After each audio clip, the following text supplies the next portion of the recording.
What's up gamers, Foxy HD here, back at you guys with a brand new video. In this video, I'm showing you guys a few tips and tricks for you Nintendo Switch players out there. As always, make sure to drop a like and subscribe if you haven't already. You can also use code Foxy on the item shop if you want to support me a bit more. Alright, without further ado, let's get right into the video. So a lot of Switch players struggle with high and unstable ping, even myself sometimes. Right now I'm going to show you guys how to improve your Wi-Fi connection to make your ping a little bit lower and definitely more stable. To do that, we're going to head over to the Nintendo Switch settings, then scroll down to internet settings. I'm just going to blur out some settings or some information on the screen so you guys don't hack me or anything. Then you're going to select the network that you're currently using by clicking A, and then click on change settings. So this is going to show up to you. Again, most of this information is blurred out because I don't want people trying to hack me or anything. Scroll down where it says to DNS settings. Click on it and then select manual. Alright, so here's where we're going to change some information. So for your primary DNS, you want to change the information so it's, or basically the numbers. So it's 001.001.001.001. Then make sure you click OK, and then change your secondary DNS to 001.000.000.001, and then click OK. Make sure you guys do copy them correctly, because if you guys do not copy these numbers correctly, it's not gonna work. And then don't forget to click on save. So basically what this does is, instead of using an automatic server that the Switch detects, it's going to be using, I believe these are the Google DNS servers, which they are definitely faster than your automatic servers. So it's definitely going to improve your Wi-Fi. And if you guys just want to verify or do like a before and after comparison, you guys can head over to Fortnite, open normal game, and click on show the internet settings. It's going to show your ping before, and then you can do another test after you change all the settings. Alright, so right now I have my game open, and I'm going to be showing you guys a few settings that you guys can change to make your editing skills faster on Fortnite. So go over to game settings and scroll down to building right here, building. So this is the setting, confirm edit on release. I guarantee you that most of you guys have this setting on already, but if you don't, I really recommend you turning it on. If you don't know, this basically makes it so you don't have to press another button to confirm your edit. You can just hold down on the button to edit, and once you release it, it's going to confirm your edit right away. It makes your edits much faster. You will notice the difference. It only takes like 1 to 2 days to get used to it, and once you do, it's going to make your edits much faster. So a combination of the setting that I just showed you, plus having your edit button on your left or right joystick, it's going to make you a very good editor. I've seen most streamers use this combination of settings, and their edits are insane. They're really fast. So just, if you guys do want to improve your edits, I would recommend turning both of the settings on. Again, having the confirm edit on release and changing your edit button to one of the joysticks. I personally have it on the left joystick because I think it's better, but if you want to, have it on your right joystick. Again, mess around, see what's best for you. Creative is going to be your best friend to change the settings and to test them around. Alright, the next tip I have for you guys has to do with your in-game audio. So we're going to go to the in-game audio settings tab, and we're going to change your visualized sound effects.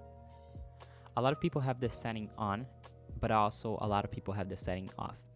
I personally don't think this setting is for everyone. I think there's just a certain group that needs this setting. And what is that group? Number one, people who don't have good headphones. People who don't have headphones at all. They play with the Switch speaker, or they play with their TV speaker or their monitor speaker. I would recommend those people who don't have headphones or use bad headphones to turn this setting on. A quick note about the setting is that if you have them on, it's still going to give you audio. So the audio is not going to be cut off or anything. It's still going to give you audio, but the audio is going to be a mix of not the best audio. So it's not going to be surround sound audio, It's going to be normal audio with the footsteps showing on your screen. For the fourth tip, I'll be showing you guys what system settings you guys should have. Many of you guys switch your TV resolution to 720p in order to try to get some better FPS. I'm not going to be talking about that today though. What I am going to be talking about is the RGB range and the TV sound you guys should have. So for the RGB range, if you use a monitor, you should set it to full range like I have. But if you use a TV, you should set it to limited range. This is because TV and monitors use a different scale. Using full range with a TV, you're going to lose details on your images. Now for the audio, you should set it to surround sound if your TV supports it. If not, you can just set it to stereo like I have it.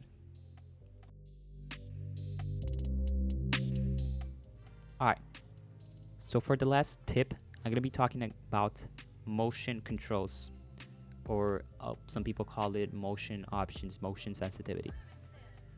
So this is a setting that only Switch players have. There's no mobile players that can get it. There's no PlayStation or Xbox players, not even PC players can use this setting. This is primarily and exclusively for Nintendo Switch. And you must have a Pro Controller, or I think it also works with Joy-Cons. Correct me if I'm wrong on the comments below. So basically, if you don't know what this does, it basically turns your Pro Controller or your Joy-Cons into a Wii remote. That's honestly the best way to think about it. This means that if you turn your controller up, it's going to make your character in-game look up, and if you can turn your controller down, it's going to make your character in-game look down. It also works for sideways, so right and left, but it's either up and down or right and left. You can't have all the same at the same time.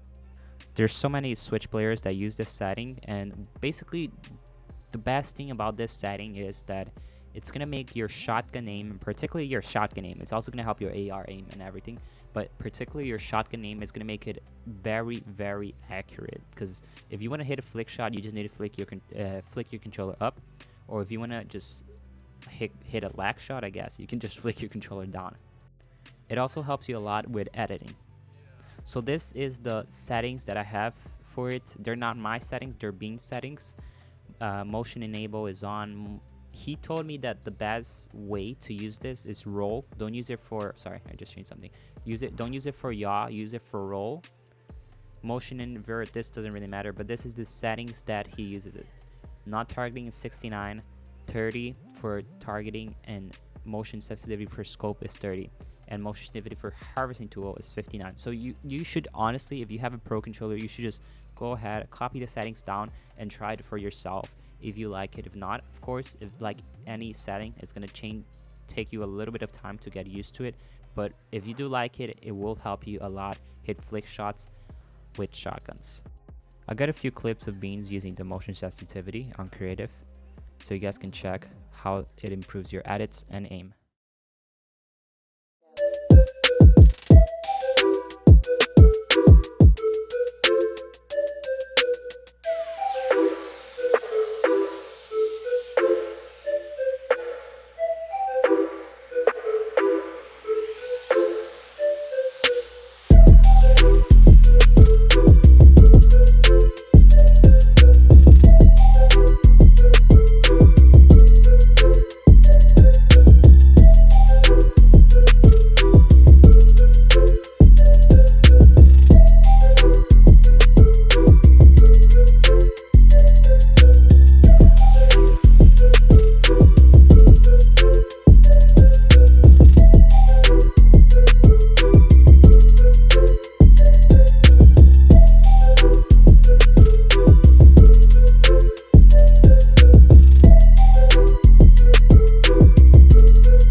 No, don't do it!